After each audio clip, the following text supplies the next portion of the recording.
Guys, welcome है आपका हमारे यूट्यूब चैनल पर। टेलीविजन की ताज़ा तरीन अपडेट लेकर हम आप सभी के सामने हाजिर हो चुके हैं। कलर्स टीवी पर टेलीकास्ट होने वाले पॉपुलर सीरियल, जी हाँ, हम यहाँ पर बात कर रहे हैं पिंजरा खूबसूरती का की, जिसके आज चौथ के एपिसोड में आप सभी देखने वाले हैं कि अब मयूरा ओमकार को मना लेने वाली है जबलपुर जाने के लिए। लेकिन कैसे मनाएगी वो ओमकार को, तो चलिए आपको बताते हैं। दरअसल यहाँ पर जो ओमकार है वो मयूरा की बात सुनने को तैयार ही नहीं होगा, लेकिन अब मयूरा ओमकार से एक बात कहती हुई नजर आने वाली है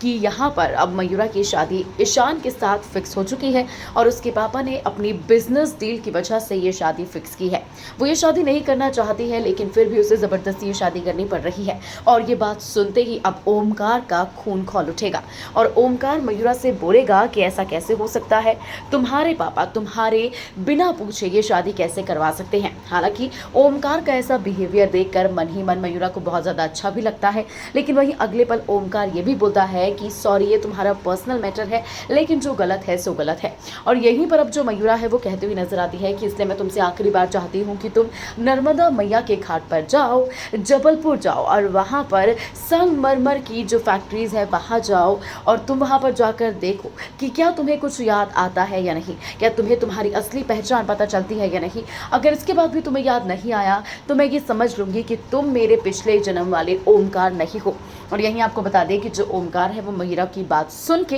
हैरान तो हो जाता है, लेकिन हाँ, वो मयूरा को हाँ बोल देता है और वो कहता है कि अगर वहां जाकर यानी कि जबलपुर जाकर भी उसे कुछ भी याद नहीं आया तो ये आखिरी मिलना होगा दोनों का, इसके बाद दोनों कभी जिंदगी में नहीं मिलेंगे। तो यहीं पर अब आप देखने वाले हैं कि कैसे जो मयूरा है वो तलवारबाजी करते हुए अपना गुस्सा निकालते हुए नजर आने वाली है, जिसके बाद बेला आएगी और बेला कई सारे सवाल जवाब करती हुई मयूरा से नजर आएगी कि आखिर उसकी दाई माँ ने और उसने क्या खिला दिया था उसे, जो कि अभी तक उसका सर घूम रहा है। हालांकि यहाँ पर वो मयूरा को कहेगी कि अपने हाथ से तलवार हटाए और हाथों में कंगन पहने, क्योंकि उसकी संगीत और मेहंदी की रस्में जो शुरू होने वाली है। तो यहीं पर आपको बता दें कि दूसरी तरफ जो ओमकार है वो भी बहुत ज्यादा परेशान होगा। जहां मयूरा अपनी तलवारबाजी कर रही होगी तो वहीं ओमकार भी घर में यही कर रहा होगा और बहुत ज्यादा परेशान होगा मयूरा की बातों को सोच सोच कर। तो यही जो ओमकार की माँ है वो ओमकार को इस हालत में देखकर बहुत ज्यादा परेशान हो जाने वाली है और वो एक डिसीजन लेने वाली है। जी हाँ, वो मयूरा के घर जाने वाली है रात में ही।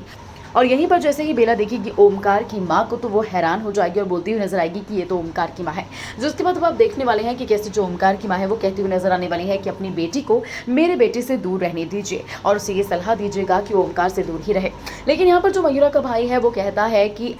आपका बेटा मेरी बहन के पीछे पड़ा हुआ है, ना कि मेरी बहन आपके बेटे के पीछे। और यहीं पर अब आप देखने वाले हैं कि जो बेला है वो धक्के मार कर ओमकार की माँ को घर से बाहर निकालने वाली होती ही है कि मयूरा बीच में आ जाती है और मयूरा अब अपनी भाभी को सबक सिखाती है सभी के सामने। और यहीं पर अब आप देखने वाले हैं कि कैसे मयूरा हाथ जोड़ती हुई नजर आने वाली है ओमकार की माँ के सामने और कहेगी कि आप यहाँ से चली जाइए, क्योंकि मेरे पापा और मेरे भाई ना जाने आपकी कितनी और बेइज्जती करेंगे। वेल, अब ये देखना बेहद ही दिलचस्प होगा कि जबलपुर पहुंचने के बाद क्या ओमकार को सब कुछ याद आ जाएगा या फिर विशाखा के गुंडे ओमकार को एक बार फिर से मौत की घाट उतार देंगे। इस बारे में आपकी क्या कुछ राय है, आपको क्या कुछ लगता है, हमें कमेंट करके जरूर बताइएगा।